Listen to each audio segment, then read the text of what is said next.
What is going on, guys? Welcome back to our Flame Racing Reviews. This is a very special video. As you see, we're going to be power ranking the 2025 IndyCar drivers today. But before we get into that, I have to make a very, very exciting announcement, and it's that I have entered my first ever partnership with a very, very cool brand, Keepsakers. They are a company that makes IndyCar t-shirts that are collectible items. They're very rare and cool t-shirts, and you got to get a chance to get one because these are very, very top of the line IndyCar t-shirts, and I'm going to be unboxing the t-shirts that they have sent me. I have not opened them at all. As you can see, they're still even in the plastic, so we're going to get right into unboxing them. And one thing I want to say that I personally really like about these boxes is it feels special. Like, this box is top, like this is a top of the line box. Like, it's really, really cool.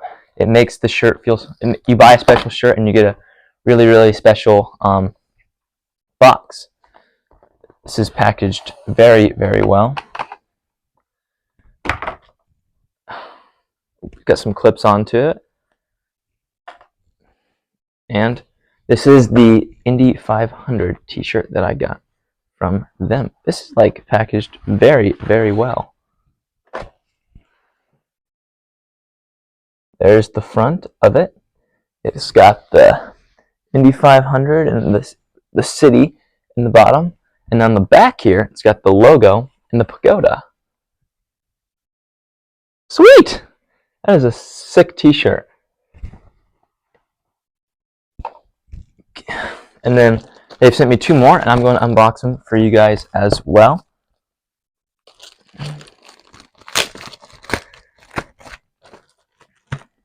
You can get Keepsakers t-shirts at any IndyCar weekend at their tent, or you can go to keepsakers.com, link below in the comments.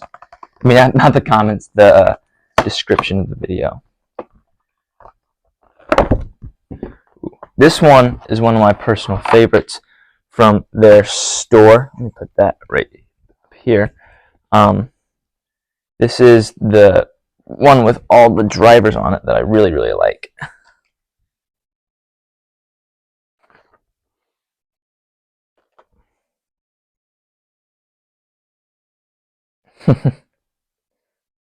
That's really cool.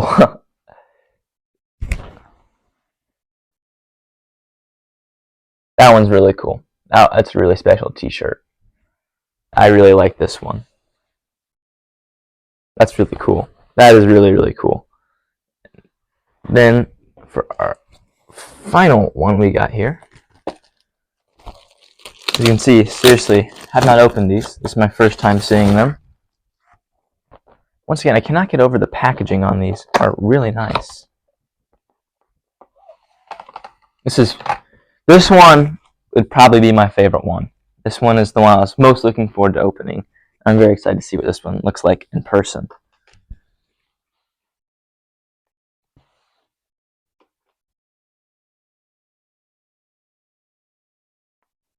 This one is just the IndyCar themed t-shirt, but it is just so cool.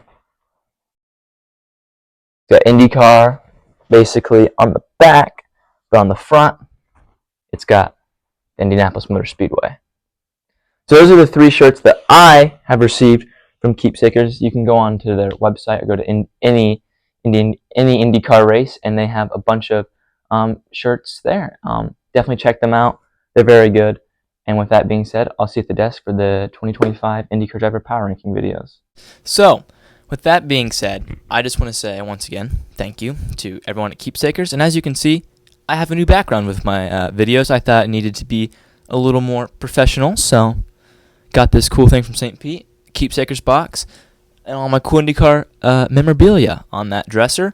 So this is going to be the new look for Forever Flame Racing Reviews. So I hope you guys like it, because I think it's quite nice. So now with that being said, we're going to dive straight into my power rankings, and I'm going to be judging this off the material and equipment they had, what they've done from previous years, and pretty much that. So how well they performed in their given material and what they've done in previous years. So that being said, oops, sorry for bumping the table there. We're going to dive straight into this. And then 27th, I have the rookie from Dale Coyne, Jacob Abel. Now, who else really could this have been in 27th? Because, I know Jacob Abel had a really tough ass this year, coming in with Dale Coyne as a rookie, finishing second in Indy Next the previous year. Dale Coyne is in a tough spot this year, so no one really expected him to do well. But I really can't think of one thing Jacob Abel did this year that made me say, okay, he's got potential in the sport. And that's not to be mean. It's just the truth. Like, when I was interviewing him during the month of May, I interviewed him twice, once at the GP and once at Carb Day. He's a super nice guy, and I do think he could have a future in the sport, but there was just nothing this year that showed me that he could be a professional IndyCar driver. So now let's move on to 26. I have Devlin DeFrancesco. Obviously, his first 2 years in the sport, he was with Andretti, took a year out in 24 and came back this year with Ray Hall.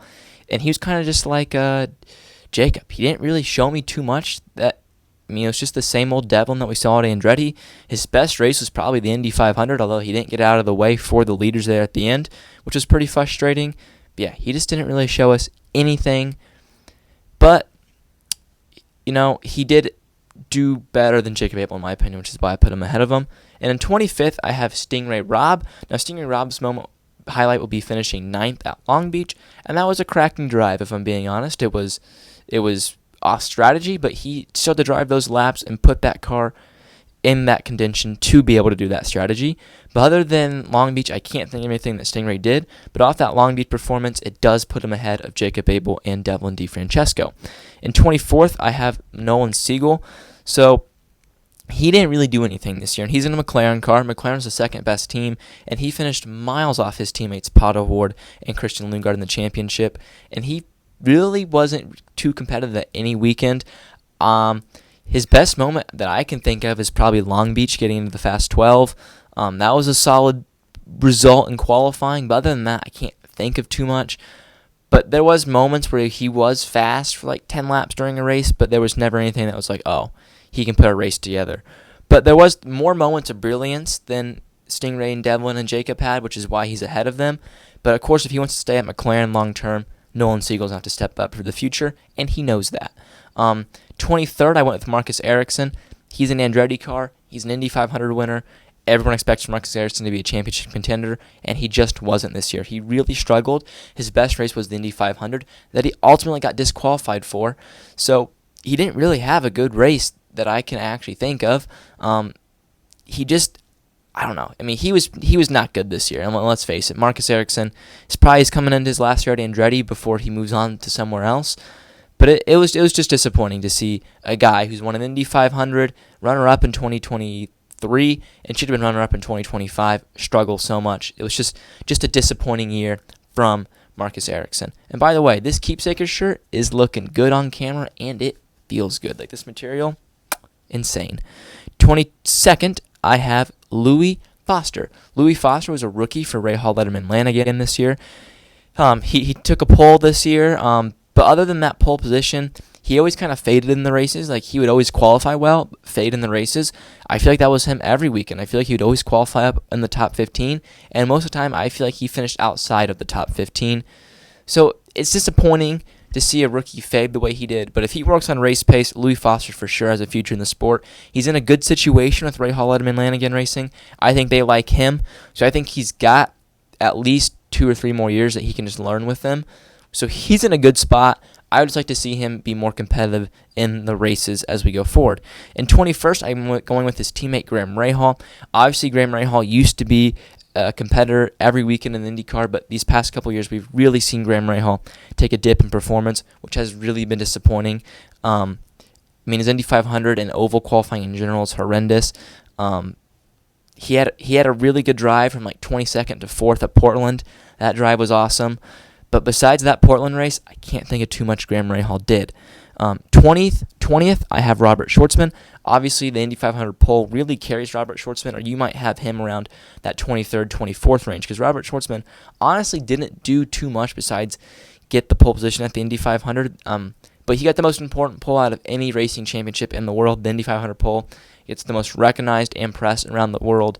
So he shined when it mattered. It would have been cool to see him be more competitive at Indy, but he wasn't. Obviously, we don't know Prema's future in the sport, if they're coming back or not. But if Robert Schwartzman can be back with Prema next year, I expect him to do better.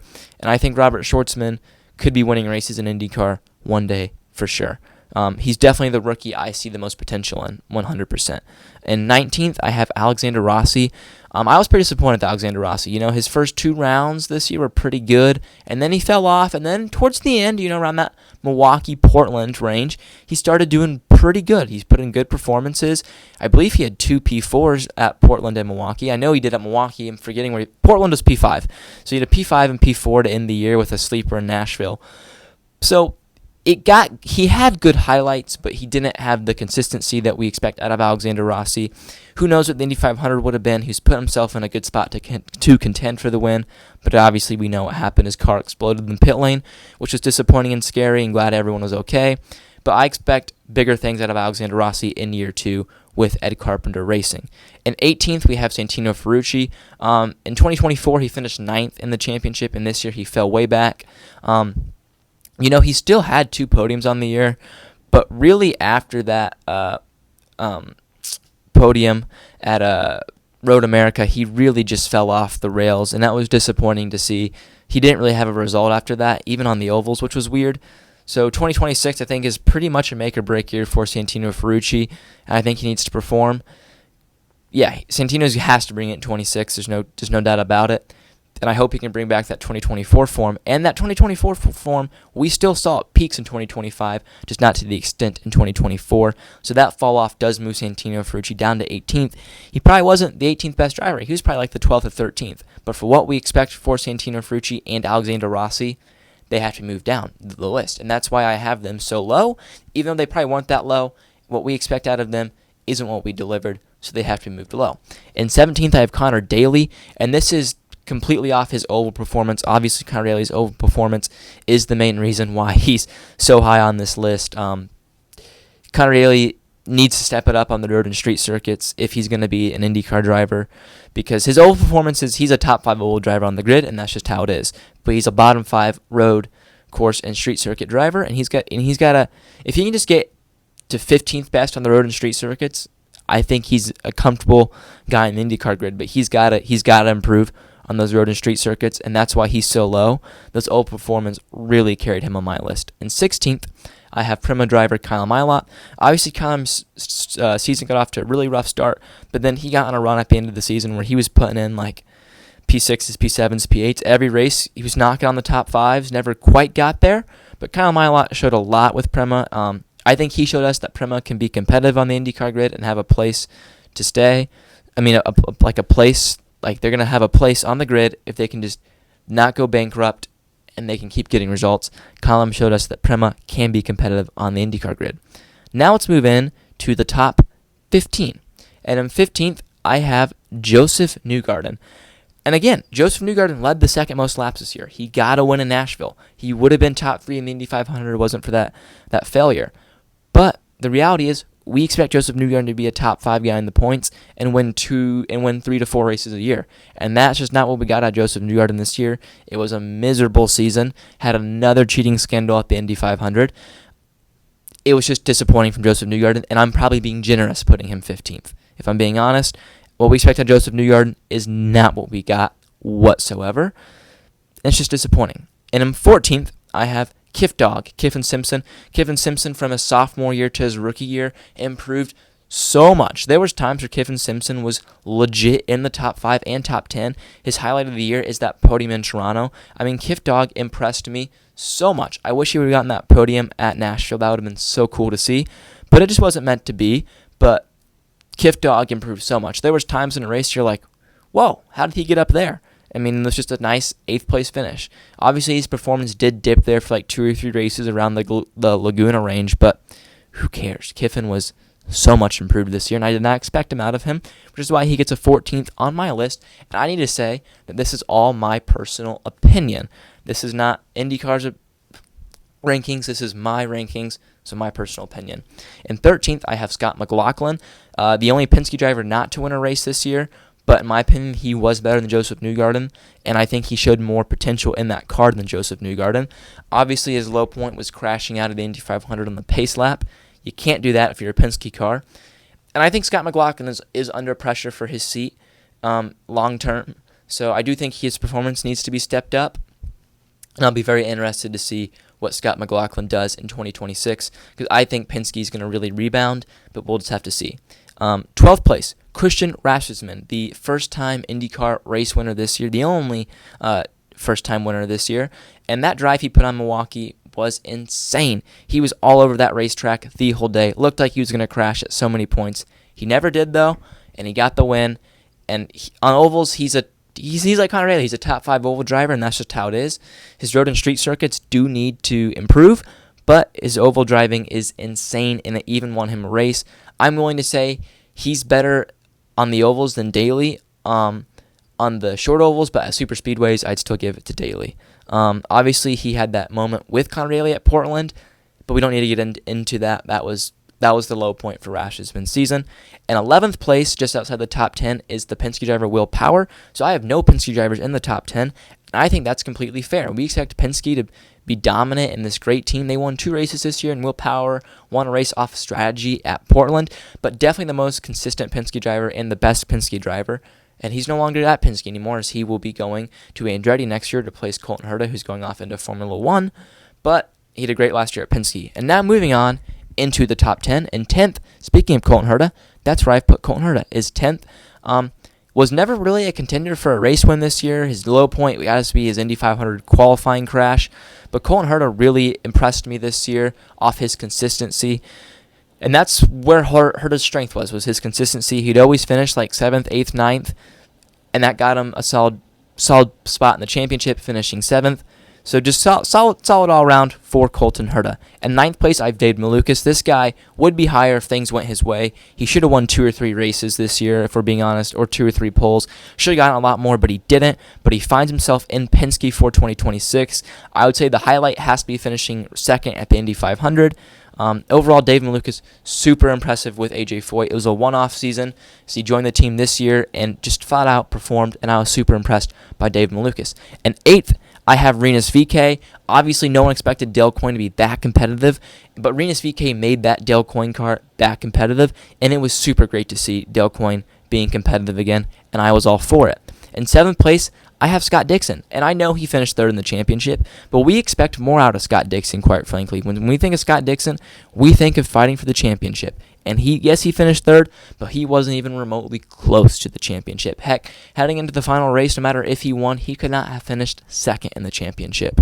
So, disappointing year for Scott Dixon all around, I would say. Only 1 win at Mid-Ohio, but hey, 7th place is not bad. 6th place, I have Felix Rosenqvist just outside the top 5. Felix Rosenqvist really impressed me.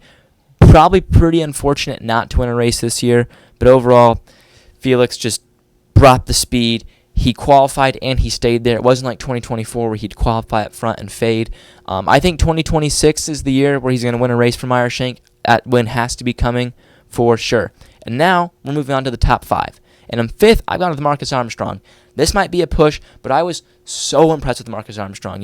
After doing the last 2 seasons with Ganassi, then the Ganassi and Meyer-Shank partnership happened, and they moved Marcus to Meyer-Shank. A lot of people are, ooh, how's this going to go? And he performed great, having his best season in IndyCar by far. I was super impressed with Marcus Armstrong. He's one of the only podium coming in Iowa on an oval, which is crazy. He is going to win. I think Meyer-Shank will win like 5 races next year between Rosenqvist and Armstrong. That lineup is so good, and those drivers are so good. Marcus Armstrong, probably the most improved driver on the grid. In 4th place, I have Kyle Kirkwood, winning 3 races this year. He won Long Beach, Detroit, and Gateway. I thought he was going to contend for the title, but ultimately fell off towards the end, which is why he's only 4th on the list. But overall, 3 wins. You got to be in the top 5 with 3 wins, and that's all. That's what justifies Kirkwood being in the top 5. He won 3 races, but I think those were his only 3 podiums. I don't think he was like in the contention for a win at any point throughout the year besides those 3 times. I could be wrong. Maybe another podium, but if I'm off memory, I don't think he did. The only times he was in contention for the win, he did win. So that's got to be props.